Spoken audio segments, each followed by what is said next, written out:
বুদ্ধ, রাজসভায় আমাদের অপমানটা দেখলে? হ্যাঁ, সে তো দেখলাম মন্ত্রী মশাই। আমি তো বুঝতেই পারছি না যে গোপাল মহারাজকে কি মধু খাইয়েছে যে মহারাজ গোপাল যে অন্ধ। আরে আমরা যেন মহারাজের কাছে ফেল না, কিছু একটা করতেই হবে। আমার মাথাটা গরম হয়ে যাচ্ছে।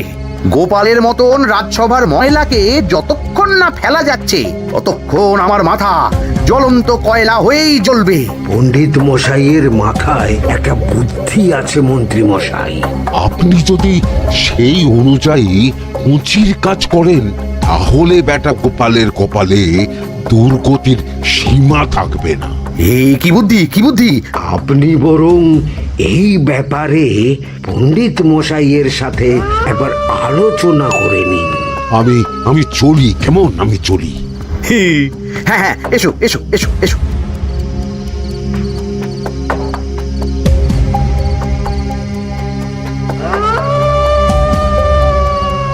আরে ওই তো আমার বাঁ হাত ঘটা আসছে, ব্যাটাকে দিয়ে একটা কাজ করাতে হবে।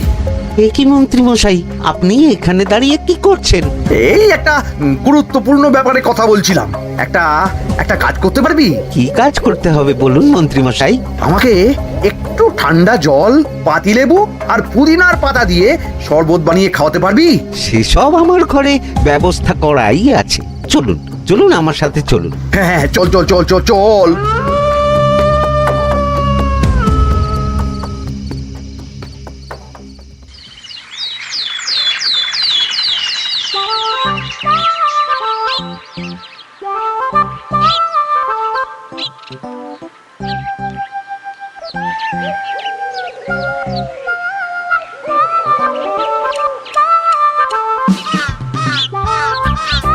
কি ব্যাপার পণ্ডিত, এত গুম মেরে আছো কেন? সকাল সকাল গিন্নি খুব বকেছেন মনে হচ্ছে। গিন্নির বাক্য সুধায় কান ভরে গেছে, আর কিছুই কানে ঢুকছে না। আরে দাঁড়াও দাঁড়াও পণ্ডিত, দাঁড়াও জ্যোতিষী। পণ্ডিত তো আমার কথা শুনতেই পেল না মনে হচ্ছে। তুমি তো দূর থেকে বলেছো, আমি তো বলেছি পাশ থেকে, তাতেও শুনতে পাইনি। কানের পোকা হলো নাকি? কি গো পণ্ডিত, ব্যাপার কি? কেমন বুঝছো? এ তো ভয়ানক কর্ণকোষ্ঠবদ্ধতার লক্ষণ। তুমি কচু বুঝেছো? আমার হয়েছে কর্ণগোপাল, তোমাদেরও হতো, কিন্তু তোমাদের দোকান কাটা বলে হয়নি। তুমি আমাদের অপমান করছো।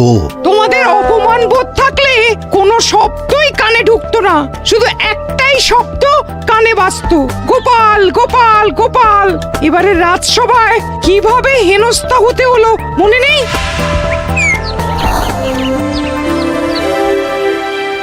মহারাজ, একটা ভিক্ষা আছে। ভিক্ষার জন্য কৃষ্ণনগরের রাস্তাই সবচেয়ে উপযুক্ত জায়গা গোপাল, তুমি বরং সেখানেই যাও। মন্ত্রী, মন্ত্রী মশাই ঠিকই বলেছেন মহারাজ। যে যার নিজের জায়গা থেকে কথা বলে। কুকুর বলে ভৌ ভৌ, বেড়াল বলে মিউ মিউ, কাক বলে কা কা। মন্ত্রীর ভিক্ষার জায়গা কৃষ্ণনগরের রাস্তা, আর গোপালের ভিক্ষার জায়গা মহারাজ কৃষ্ণচন্দ্রের দুয়ার। বলো কি ভিক্ষা? বাড়িতে পুজো আছে মহারাজ, খরচা অনেক, কিছু ঋণ আবশ্যক। যদি 100 মোহর। ঋণ তোমাকে আমি দিতে পারবো না গোপাল। পুজো উপলক্ষে তোমাকে আমি 100 মোহর দিলাম। মহারাজ, আমিও ঠিক এই কথাটাই বলতে যাচ্ছিলাম। আমরাও তাহলে বাড়িতে পুজো করব। পুজোর জন্য আমাদের অনেক খরচ, তাই যদি। অবশ্যই অবশ্যই, কত ঋণের প্রয়োজন খাজাঞ্চির কাছ থেকে নিয়ে নিও, সুদটা আমি মাফ করে দিলাম। মহারাজ, গোপালকে দান আর আমাদের ঋণ? হ্যাঁ, কারণ তোমরা নিজেরা খাবে, কিন্তু গোপাল অন্যদের খাওয়াবে। গোপালের মতো মানুষের সঙ্গে থাকাই হলো রাজধর্ম। কিন্তু তাছাড়াও তোমরা হলে 80 যাই বেতন পাই দলের লোক। গত 1 বছরে তোমার কোন মন্ত্রণা দেশের কাজে এসেছে? পণ্ডিত কোনো নতুন তত্ত্ব শুনিয়েছে?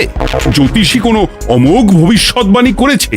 আর বৈদ্য 3 বছর ধরে আমার হাঁটুর ব্যথা সারাতে পারেনি। কিন্তু গোপাল, গোপালের ভাঁড়ে হাস্যরসের কখনো অভাব হয়নি।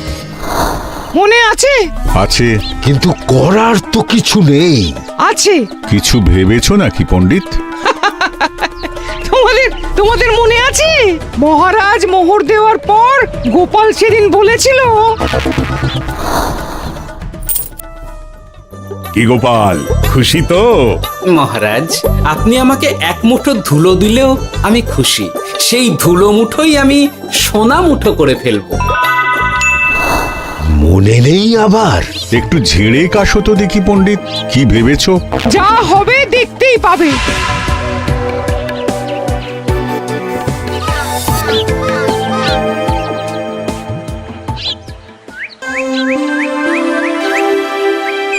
মহারাজের জয় হোক, মহারাজের জয় হোক। ওরে বাবা, এই যে সকাল সকাল চান করে ঠান্ডা লেগে গেল মনে হচ্ছে। মহারাজ, ওই কবি গান উপলক্ষে গত মাসটা আমি কৃষ্ণনগরের কোণে কোণে ঘুরে বেরিয়েছি। প্রজাদের মধ্যে একটা অসন্তোষ আমি লক্ষ্য করেছি মহারাজ। অসন্তোষ? আমি তো জানতাম আমার শাসনে প্রজারা সুখে আছে। সুখে তারা ভাসছে মহারাজ, কিন্তু একটাই অসুখ, তারা মহারাজের দর্শন পায় না। তারা মহারাজের পদধূলির জন্য আকুল হয়ে আছে, মহারাজের দর্শন পাওয়ার জন্য চাতকের মতো অপেক্ষা করছে। চিত্রকরকে দিয়ে চিত্র অঙ্কন করিয়ে বিলি করে দিলেই হলো।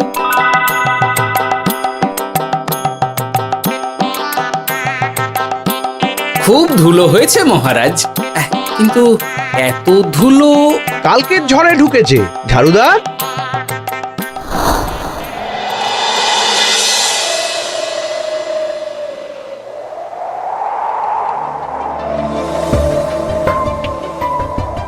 এই সুযোগ, রাজসভা ফাঁকা, এমন ঝড় যে পেয়াদারাও বাইরে নেই। কাজটা সেরে ফেল, বুঝলি? কিরে, কাজটা কর।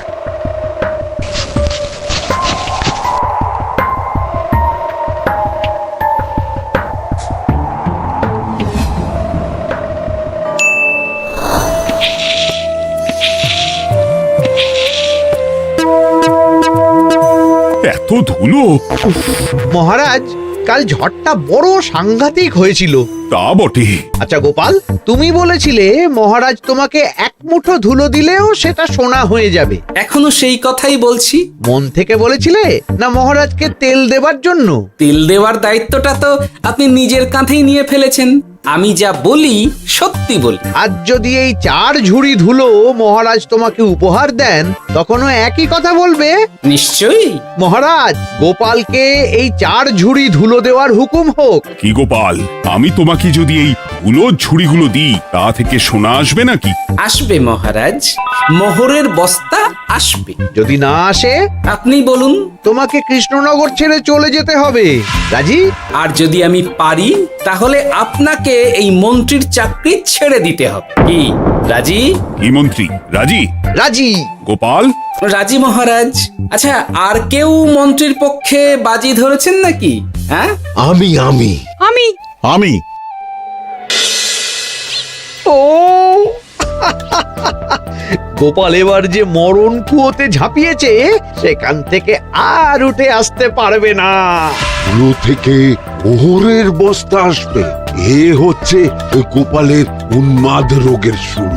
দেমাক দেমাক, মহারাজের পিঠ চাপড়ানি পেয়ে পেয়ে গোপাল ভেবেছে যে ও সব কিছু করতে পারে। এবার শুধু সেই দিনটার অপেক্ষা, যেদিন গোপালকে উল্টো গাধায় চড়িয়ে কৃষ্ণনগর থেকে বার করে দেব। এতটা নিশ্চিন্ত হবেন না মন্ত্রীমশাই। গোপাল কিন্তু হালকা কথা ছুঁড়ে দেওয়ার লোক নয়। কি বলতে চাইছো পণ্ডিত? ওই 4 ঝুড়ি ধুলো থেকে মোহরের বস্তা আসবে? না, তা বলছি না। অন্য জায়গা থেকেও তো মোহরের বস্তা আসতে পারে। তার সঙ্গে ধুলো মিলিয়ে দিলেই কেল্লা ফতে। গোপালের নিশ্চয়ই কোনো পরিকল্পনা আছে। গোপালের সব পরিকল্পনার গোড়া মেরে রেখে দিয়েছি পণ্ডিত। ঘটা আছে গোপালের পেছনে, আর ঘটা আছে গোপালের বাড়ির পাহারা। লুকিয়ে কিচ্ছু করতে পারবে না। আরে ওই তো বটা আসছে। বেল্লিক, উল্লুক, তোকে আমি জল বিছুটি দেওয়াবো। গোপালকে ছেড়ে চলে এসেছিস কেন? এই ছেড়ে আসবো কেন মন্ত্রী মশাই? গোপালকে ওর বাড়ির সামনে ছেড়ে এসেছি। ওখানে তো ঘটা আছে। ও বড্ড ঘুরিয়েছে বেটা। কোথায় কোথায় গিয়েছিল গোপাল? 4 ঝুড়ি ধুলো নিয়ে বেটা বাড়ির উল্টো দিকে হাঁটা দিল। চললাম পিছু পিছু যাচ্ছিল কোন দিকে? নদীর দিকে, কিন্তু গোপাল দাঁড়ালো যদুর বাড়ির সামনে। এই যদু হলো সেই লোক যে লোকজনের বাড়িঘর কেনা বেচা করে আর লোক ঠকায়। আগে রাজধানীতে থাকতো। বেটা রাজধানী থেকে এই কৃষ্ণনগরে পালিয়ে এসেছে, এখানেও লোক ঠকাচ্ছে। কিন্তু বেটা এত চালাক যে কিছুতেই ধরা যাচ্ছে না। এইরকম লোককে ধরাচ্ছে হাতে রাখা ভালো নয় কি মন্ত্রী মশাই? সে তো জানি, কিন্তু ওর ওপর মহারাজের কড়া নজর আছে। এখন ওর সঙ্গে সম্পর্ক রাখা খুব ঝুঁকি। যাই হোক, তারপর? হ্যাঁ তারপর যদু, যদু রে, গোপাল খুড়ো, আরে তুমি এখানে কি করছো? দেখতেই তো পাচ্ছিস ধুলো। তবে যে সে ধুলো নয়, মহারাজ কৃষ্ণচন্দ্রের পদধূলি। শুনিসনি বোধহয় এখন কৃষ্ণনগরে সবচেয়ে বেশি চাহিদা মহারাজের পদরেণু। আচ্ছা, মহারাজের পদরেণু নিয়ে যাচ্ছ কোথায়? এই ছোট ছোট পুলিন্দায় ভরে কৃষ্ণনগরের প্রত্যন্ত জায়গায় যেখানে প্রজারা মহারাজের সাক্ষাৎ পায় না সেখানে বিক্রি করব। তোমার কি মাথা খারাপ? পায়ের ধুলো বিক্রি হবে? ওরে, গতবারে মাত্র 1 ঝুড়ি ধুলো 1000 মোহরে বিক্রি করেছিলাম, এবারে 4 ঝুড়ি। শোনো, তুমি আবার ঘুরে ঘুরে বিক্রি করবে কেন? তোমাকে আমি বরং 10 মোহর দিয়ে দিচ্ছি। তুমি আমাকে এগুলো দিয়ে দাও, আর বিক্রি করে যা হবে তোমাকে এই 40 ভাগ দিয়ে দেবো। ওই 10 মোহরে বদমাস যদুকে ধুলো বেচে গোপাল বাড়ির দিকে চললো। বাড়ির সামনে অব্দি পেছনে পেছনে গিয়ে তারপরে এই আপনাদের কাছে আসছি। বলিস কি রে, ধুলো বেচে 10 মোহর? ও মন্ত্রী মশাই, গোপাল তো একেবারে নাড়ি ধরে টান মেরেছে। গেল রাজসভায় এমন সুখের চাকরিটি গেল। এবার আবার রাস্তার ধারে গিয়েই বসতে হবে। এবার নবাবের দরবারে জায়গা আছে কিনা খোঁজ করি গিয়ে। তাত্তেরি 10 মোহর আর 1 বস্তা মোহরের মাঝখানে অনেক রাস্তা, সেই রাস্তায় আমি লোক বসিয়ে রাখবো। আরে আরে, ওই তো তোমার ঘটা আসছে। এই তুই গোপালের ঘরের পাহারা ছেড়ে এলি কেন? গোপাল নেই নেই নেই নেই নেই নেই।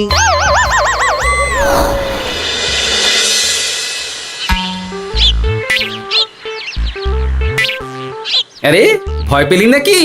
না না না না না, ভয় পাবো কেন? শোন, তোকে পেয়ে আমার খুব ভালো হলো বুঝলি।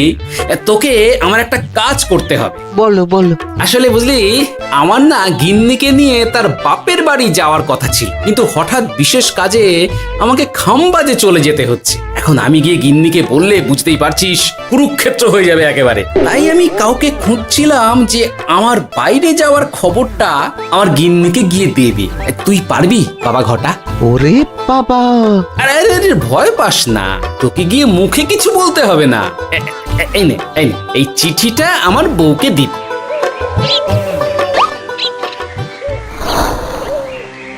কৃষ্ণনগর ছেড়ে চুপি চুপি চলে যাচ্ছি, চালাকিটা দেখেছেন? ওসব চালাকি আমি তুড়ি মেরে উড়িয়ে দেব।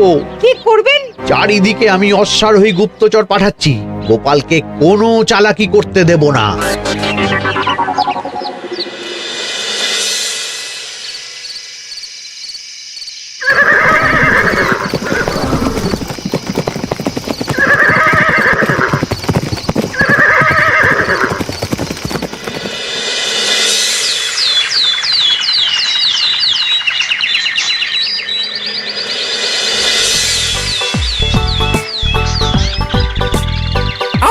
বং পিং পং।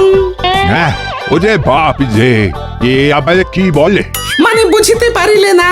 অং বং পিং পং অর্থাৎ আইসো আমার নিকট বিদেশি জাদু শরবত আছে। ইহাতে তৃষ্ণা নিবারিত হয়, শক্তি বৃদ্ধি হয়, ঘুম ভালো হয়, সম্পর্কের উন্নতি হয়, জামা কাপড় ফর্সা হয়, তু শব্দ না করে সকাল সকাল কষ্ট পরিষ্কার হয়, মূল্য মাত্র 1 মোহর। বোঝো, ওইটুকু অং বঙ্গের মধ্যে এত কিছু? ঠিক আছে, তা দাও দেখি। আপাতত টেস্টটা তো মিটু, বাকিগুলো পরে বোঝা যাবে।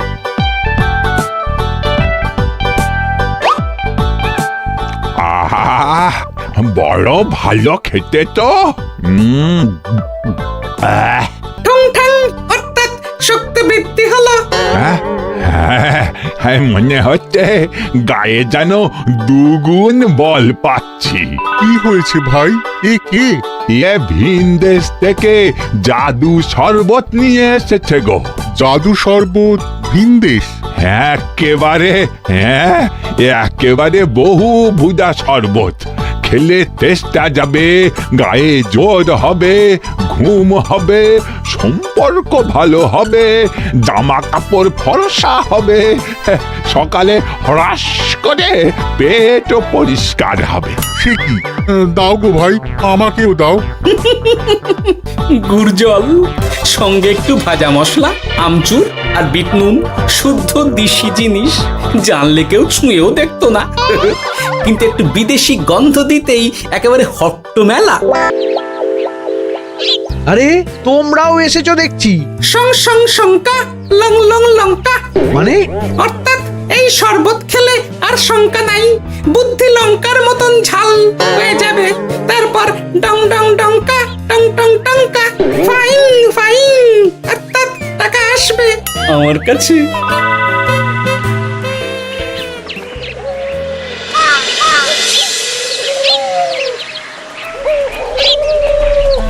ঝপ ঝপ ছপাং, ভট ভট ফটাং, অর্থাৎ উহাকে দৌড়িয়েছ কেন? বেটা জোচ্চোর অনেককে ঠকিয়েছে। অনেক দিন থেকে তককে তককে ছিলাম। এবার এই ধুলো নিয়ে মহারাজের পায়ের ধুলো বলে বিক্রি করছিল। একটা বেনামি চিঠিতে খবর পেয়ে বেটাকে ধরেছি। ব্যাং ব্যাং বিগ ব্যাং, অর্থাৎ বাহ বাহ বাহ বাহ। বেনামি চিঠিটা আমি দিয়েছিলাম বাবু। বাবা যদু, তুমি সেই রাজধানী থেকে কৃষ্ণনগর অবধি মানুষকে অনেক খোল খাইয়েছো। তুমি এতদিন ঘুঘু দেখে এসেছিলে বাবা, এবার গোপাল নামক ফাঁদটা দেখলে। কতবার বলবো, এইসব ধুলো আমি গোপালের কাছ থেকে কিনেছি। যা বলার ওই বিচারের সময় মহারাজকে বলবি। চল চল চল চল চল।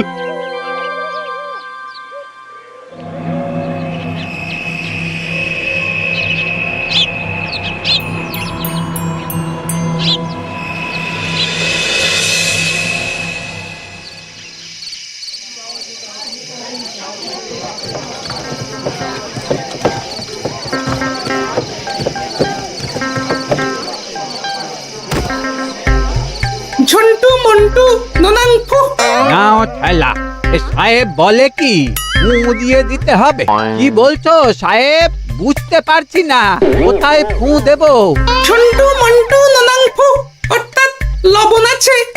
আছে আছে সাহেব আছে। কত লাগবে? ভান্ড ভরি আন্ডাকারি, অর্থাৎ যা আছে সব।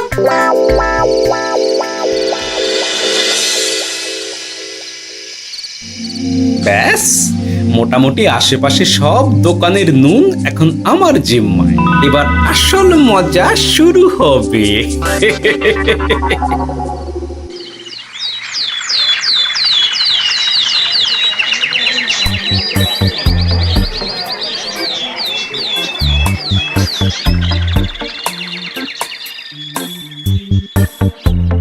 নুন আছে? না হুজুর, গোটা কৃষ্ণনগরেই নুন নেই। ওই দেখো, পুরো রাজসভাই বাজারে জড়ো হয়েছে। শান্তামনা, শান্টু মন্টু। আবার কি বলছে রে বাবা? শান্তামনা, শান্টু মন্টু, অর্থাৎ জনগণ শ্রবণ করুন। নান্টু কান্টু, নুন কিনিবেন আন্টু আন্টু। আসুন আসুন। আমার আমার এক সের নুন লাগবে। সেন্টু, অবশ্যই 1 সের লবণ 10 মোহর। 1 সের 10 মোহর? 10 মোহর লইবেন না লইবেন না? না, নেব না।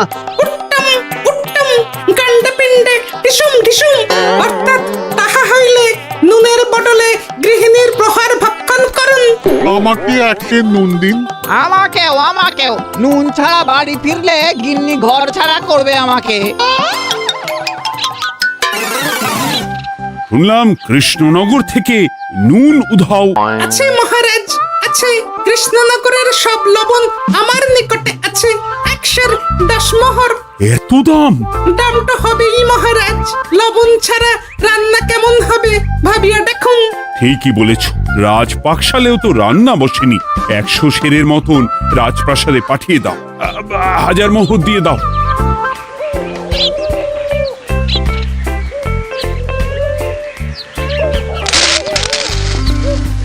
ব্যাস 1 বস্তা মোহর হয়ে গেছে। গোপাল? হ্যাঁ মহারাজ, গোপাল, যে 4 ঝুড়ি ধুলো থেকে 1 বস্তা মোহর রোজগার করেছে। ইয়া বাত! চলো রাজসভায়, পুরো গল্পটা শুনতে হবে। সকলেই এসো তাহলে রাজসভায়। কিন্তু মহারাজ, যারা বাজি হারলো তাদের তো চাকরি গেছে, তো তারা রাজসভায় যাবে কি করে? ঠিক ঠিক ঠিক বলেছ। আর যারা বাজি হারলো তারা বাদ, বাকিরা চলো। এই সেরেছে, গোপাল তো আবার বাজি মেরে দিল। ও মহারাজ, আমাদের দেখুন। ও মহারাজ, আমাদের দেখুন। ও মহারাজ।